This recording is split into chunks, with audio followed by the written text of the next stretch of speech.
Result കൂടുതൽ കിട്ടുന്നത്. അപ്പോൾ അവർ തന്നെ പേര് തിരിയും, മീൻസ് ടാങ്കിന്റെ ഒരു സൈഡിലേക്ക് പേര് തിരിയും, അവരൊരു ടെറിട്ടറി, അവരുടെ ഏരിയ അവർ ക്രിയേറ്റ് ചെയ്യുകയും ചെയ്യും. അങ്ങനെ ഒരു സിറ്റുവേഷൻ ആകുമ്പോൾ അപ്പോഴും അത് കൺഫേംഡ് പെയർ ആകില്ല. അതിന് നമ്മൾ ഒബ്സർവ് ചെയ്ത് അതിനെ മാറ്റിയിട്ട ശേഷം അത് എഗ് ലേ ചെയ്യും. ഫെർട്ടിലൈസ് പാരന്റൽ കെയർ ഉള്ള വെറൈറ്റീസ് ആണ്, മീൻസ് ചെറിയ സൈസ് ഒക്കെ ആണെങ്കിൽ 300 മുതൽ 500 ഇതൊരു ബ്രീഡിങ്ങിന്റെ ഒരു ഏജിലോട്ട് എത്തുന്നതെന്ന് പറയുന്നത് 8 months to 10 months ആണ്. ഒരു വർഷത്തോളം എടുക്കും. ഒരു വർഷമൊക്കെ കഴിഞ്ഞതിന് ശേഷം നമ്മൾ ബ്രീഡ് ചെയ്യിപ്പിക്കുന്നതിന് റിസൾട്ട് കിട്ടാൻ കുറച്ചുകൂടിയൊക്കെ ബെറ്റർ.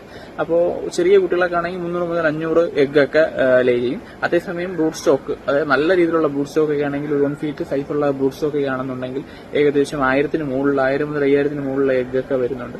അപ്പം അത് ബ്രൂഡിന്റെ ക്വാളിറ്റി, കൊടുക്കുന്ന ഫുഡ്, അതൊക്കെ ബേസ് ചെയ്ത് അത് ടൈം എടുക്കും എത്രത്തോളം ഡെവലപ്പായി വരാൻ വേണ്ടി. അപ്പം അവർ പാരന്റ്സിൽ കെയർ ഉണ്ട്, അവരവരുടെ കുട്ടികളെ നല്ല രീതിയിൽ കെയർ ചെയ്യും.